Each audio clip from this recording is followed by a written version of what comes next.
విచారణకు పిలిచినా వస్తామని చెప్పినా ఇది మూడోసారి పిలవడం 3 సార్లు కాదు 30 సార్లు పిలిచినా విచారణకు సహకరిస్తాం.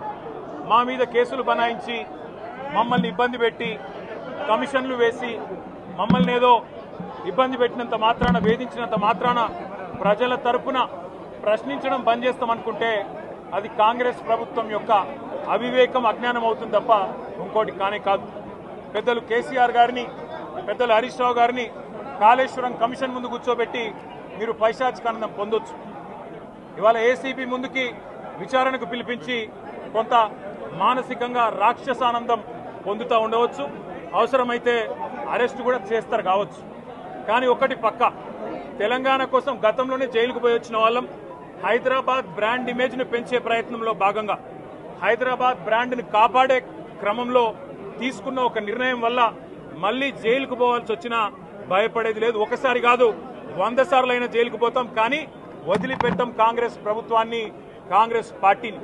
మీరిచ్చిన 420 హామీలు, మీరిచ్చిన దొంగ 6 గ్యారంటీలు, మీరిచ్చిన డిక్లరేషన్లు ఇవాళ మీరు లోకల్ బాడీ ఎన్నికలకు సిద్ధమవుతా ఉన్నారని చెప్పి వార్తలు వస్తూ ఉన్నాయి.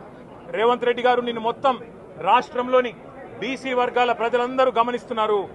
42% రిజర్వేషన్ ఇచ్చి 42% రిజర్వేషన్ ఇస్తాం అని కామారెడ్డి డిక్లరేషన్లో చెప్పి మోసం చేసి ఈరోజు స్థానిక సంస్థల ఎన్నికలకు మరి రిజర్వేషన్ ఇవ్వకుండానే పోతున్న వైనాన్ని కూడా బీసీలు గమనిస్తూ ఉన్నారు.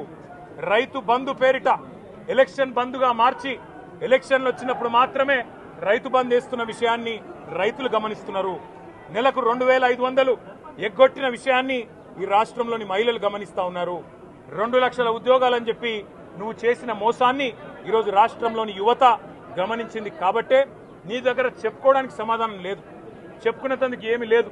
కాబట్టి ఏం చేయాలి? నువ్వు ఏదో ఒక డైవర్షన్ మీద ఏదో ఒక రకంగా ఒక కమిషన్ అని, ఎంక్వైరీ అని, ఏదో జరిగిందని, ఇదిగో పులి అంటే అదిగో తోక అని, నువ్వేమో దున్నపోతు తినిందనగానే నీకు తయారుగా నీ జోడీదారు బీజేపీ రెడీగా ఉన్నాడు.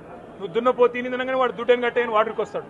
మీ ఇద్దరి దొంగ భాగోతం, మీ ఇద్దరి దొంగ నాటకాలు తెలంగాణ ప్రజలకు అర్థమైనాయి. మేము మాత్రం వాళ్ళ పెడితే గిడితే ఒక వ్యక్తినో 2 వ్యక్తులను జైల్లో పెడతాం. కానీ లక్షలాది మంది కేసీఆర్ సైనికులను టచ్ చేసే ధైర్యం నీకు లేదు.